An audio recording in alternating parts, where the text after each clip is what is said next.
Hi, my name is Michael. I'm changing careers into AI engineering, and this is our weekly update where we pretend that you're the manager and this is our one-on-one. It's week 27.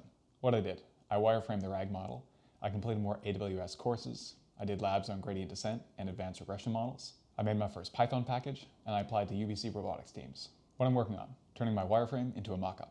What I need help with, if you have great resources on Typescript or React. What's parked? The RAG backend, factory visits, and networking. What's completed? Nothing. Things to flag. It's early in the year and the start of a new term, so I'm figuring out my capacity for projects. Something fun from this week was making a Python package. It just feels so official that I'm actually a developer. Something I liked about the work this week was going through the stats of my new courses. I didn't get it right away, but it didn't take too much effort to understand it. So overall, I feel like I'm starting to get it. What I struggle with?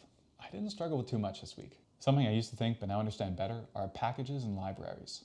So before, I knew that they were useful, like tools that you could bring in to code better. But I didn't really know where they came from and how they were working. And now that I've made my own package, I know how to look into the repos of those other packages and see what's going on. I've got a lot more confidence. And that's it. To sign off this week, I want to thank JC for showing me your UX design workflow. I'm going to put it into practice with his RAG project.